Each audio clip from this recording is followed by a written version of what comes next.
ভারত থেকে অতিরিক্ত নাসিক এলসি পেঁয়াজ আমদানি হওয়াতেই দেশের বাজারে মুড়ি কাটা পেঁয়াজের বাজার ব্যাপক পরিমাণ কমে গিয়েছে।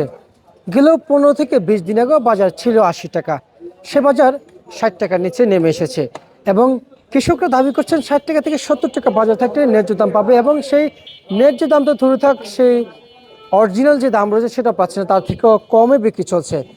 কৃষকের আবাদ কমে বেশি, অতিরিক্ত মুনাফা দিয়ে কিনতে হচ্ছে সার, বিষ, কীটনাশক এবং দিনের আলোতে কৃষকরা সার পাচ্ছে না, রাতের আধারে কৃষকরা 4 থেকে 500 টাকা দিলেই কিন্তু দাম পেয়ে যাচ্ছে, এমনটি কৃষক জানিয়েছেন। এবং কিংবা সার পেয়ে যাচ্ছে রাতের আধারে অতিরিক্ত টাকায়, এবং কৃষকের কাছেই অতিরিক্ত টাকায় মিলছে সার, এবং দিনের আধারে যদি অতিরিক্ত টাকা দেয় তাও মিলছে না। তার মানে সিন্ডিকেট চলছে সারের বাজারে এবং কৃষকরা ন্যায্য দাম পাচ্ছে না। এবং আজকের এই মুড়ি কাটা পেঁয়াজ আমদানি করে কৃষকরা পড়ছেন ভোগান্তি এবং বিপদে। আর কি তথ্য জানাচ্ছি, আমরা যদি বলি কৃষকের সাথে কিন্তু আমরা যুক্ত হব। আপনারা দেখতে পাচ্ছেন এদিকে কিন্তু কৃষকরা কিন্তু আসলে দাঁড়িয়ে আছে এবং আমার পিছনে ছিল। আমরা যদি বলি, আসসালামু আলাইকুম। আসসালামু আলাইকুম। ওয়ালাইকুম আসসালাম, কেমন আছেন? ভালো আছি। আপনি কোথা থেকে আসছেন? আমি আছি রাজবাড়ি থেকে। ভাই আপনি কোথা থেকে আসছেন? আমি টাঙ্গাইল থেকে। পেঁয়াজ নিয়ে আসছেন? না, তাহলে কি নিয়ে আসছেন? আমি বাইকের। পাইকার কিনতে আসছেন? জি। কত বস্তা কিনলেন? কিনি নাই, কিনতে পারি নাই। পারেন নাই? না। দাম কেমন বলছিল? দাম 50-55। আচ্ছা আচ্ছা, আপনি কোথা থেকে আসছেন? ফরিদপুর থেকে। ভাই আপনি কোথা থেকে আসছেন? ভাই মেহেরপুর। মেহেরপুর থেকে। মেহেরপুর তো পেঁয়াজটা ভালোই ফলন হচ্ছে। ভাইয়া ফলন হই করবে কি, আমরা তো বেশি 42 টাকা। 42 টাকা? 42 টাকা বেশি, মানে কম দামে বিক্রি চলছে। কম দামে। ভাই আপনি কোথা থেকে আসছেন? আমরা রাজবাড়ি কালোখালি থেকে। রাজবাড়ি কালুখালী। কালুখালীতে মাশাআল্লাহ ভালোই পেঁয়াজের আবাদ হয় শুনতে পাইলাম। পেঁয়াজের মান ভালো। মান ভালো।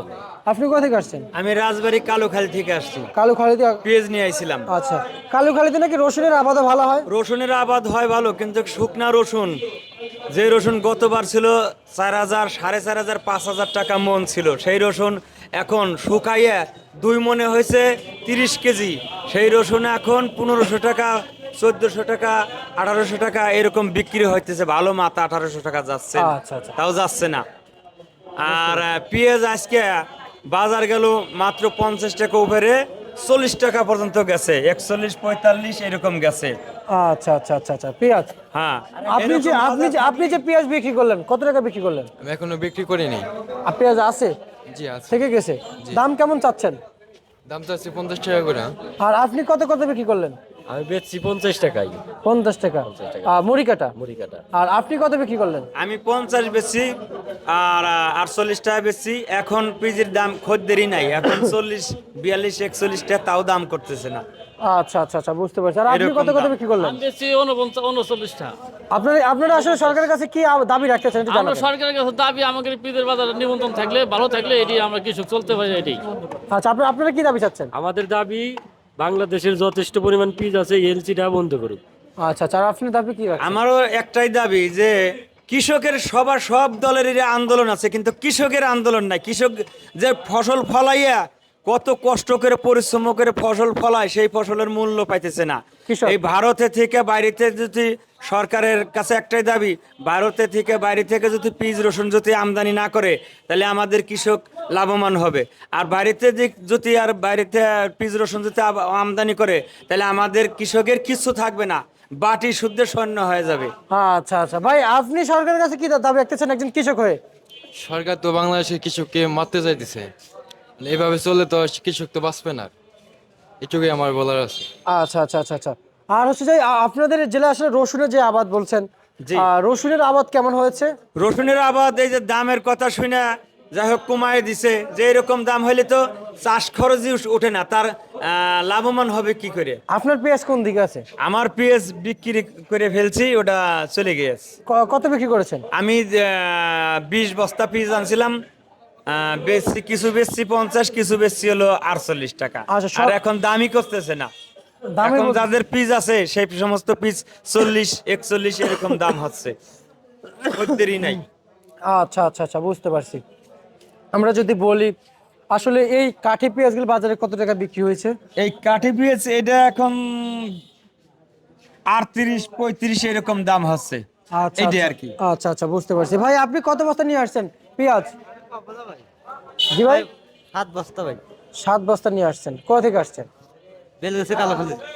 আচ্ছা আচ্ছা, প্রিয় দর্শক, আমরা আরো কয়েকজন কৃষকের সাথে একটু কথা বলার চেষ্টা করছি। আসলে ঘরের যে আমদামি, আসলে পেঁয়াজ কিন্তু বের হচ্ছে, আমরা দেখাই কৃষক কিন্তু এদিকে টাকা নিচ্ছে। আমি যদি একটু দেখানোর চেষ্টা করি, এই যেদিকে কিন্তু টাকার হিসাব চলছে। এবং আমরা আর কিছু যদি জানতে চাই, আসলে এই সমস্ত কৃষকরা আসলে কিন্তু আমি যদি বলি, আসলে আপনারা যে পেঁয়াজগুলো নিয়ে এসে বিক্রি করেছেন, হ্যাঁ, জি। আসলে আপনাদের জন্য বাজার কত টাকা হইলে আপনারা ভালো মনে আমাদের একটা করছেন? নির্দিষ্ট বাজার যদি 50, 60, 70 রেখে এরকম থাকে, লেভেল থাকে, তাহলে মনে করেন কৃষক বেঁচে থাকবে। আপনি- আর যদি এর সাথে নিয়মে যায় 20 কে 30 টাকা হয়ে যায়, তাহলে মানুষের বাঁচবে না। আপনি কিন্তু কৃষক তিনটা শেষ। রেট বলেছেন, 50, 60, 70। হ্যাঁ। কি 50 টাকা চাচ্ছেন নাকি 50 60 টাকা রেগুলার বাজার থাকলে তাও কৃষক বাঁচবে। বাজবে? আচ্ছা, তাও কৃষকের মানে এটা বাইচে থাকার পথ হবে। আর যদি 50 টাকা নিচে নেমে যায়, তাহলে কৃষকের একবারে যাবে সব। এখন তো 50 টাকা নিচেও নামছে না। 50 টাকা নিচে নেমে গেছে। আমরা যদি বলি, ওনারা সকলেতে কৃষক, হ্যাঁ, সবাই কৃষক। টাকার হিসাব চলছে। কিন্তু আমি একটু জানতে চাই আপনার কাছ থেকে, আসলে আমাদের এই কৃষকরা পেঁয়াজ দিয়ে এত পরিমাণ নাকি ভোগান্তিতে পড়েছিল যে এখন খুবই খুবই বিপাকে আছে। বিভাগিত খরচ একটা সারের বস্তার পর 200 টাকা 300 টাকা বাড়তি, কীটনাশকের পর বাড়তি, লিভারের পর বাড়তি, খরচের পর বাড়তি, সম্পূর্ণ সবকিছু বাড়তি। আচ্ছা বুঝছো, আমাদের কোনো মূল্যায়ন নাই, কৃষকের কোনো মূল্যায়ন নাই। আচ্ছা, আপনাদের যে রসুন, এই না। রসুন কত চলছে? রসুন এখন বর্তমান চলছে উপরে 2000 টাকা মাথা চলছে। মার্কেটে আর কেজি নিচে চলছে 50 টাকা কেজি। 50 টাকা কেজি। হ্যাঁ। আর আর নিচে 1 কেজি রসুন শুয়ে 2 মণ রসুন শুয়ে হয়েছে 1 মণ। রসুন তো গাড়তে যায়, মেলা অনেক গাড়তে যায়, মেলা ঘাটতি যাচ্ছে। বুঝছেন? হ্যাঁ, আচ্ছা, মানে এইভাবে 16 আনা সব দিক থেকে কৃষকের একটা ভোগান্তর রাস্তার ভিতর মানুষ পড়িয়েছে। খুবই ভোগান্তি। হ্যাঁ, এইভাবে তো দেশ চালানো যায় না। এভাবে যদি কৃষক যদি কোনো সরকার কেউ না চায়, তাহলে দেশ চলে কিভাবে? কৃষক যদি কেউ না চায়, তাহলে দেশ চালানোটা খুব কষ্ট। আচ্ছা, মানে কৃষকদেরকে আসলে কেউ চাচ্ছে না, না, কৃষকের মুখে কেউ চাচ্ছে না। কৃষককে মূল্যায়ন করছে না। না, কৃষকের কোনো মূল্যায়ন নাই, কৃষকের কোনো দাম নাই, কোনো জায়গায় দাঁড়াইতে পারে না, কোনো রাজনীতি নাই কৃষকের, কোনো কথাবার্তা বলা যায় না কোনো জায়গায় যায়। বুঝতে পারছি। বুঝছেন? এইভাবে মানুষের একটা মানে মূল্য ছাড়া মানুষ হয়ে গেছে আমরা কৃষক। আপনাকে অসংখ্য ধন্যবাদ। প্রিয় দর্শক, আমরা যদি বলি, এই সমস্ত আসলে কৃষকরা বলেছেন যে মূল্যহীন হয়ে পড়েছে, এমনটাই জানাচ্ছেন এই কৃষকরা।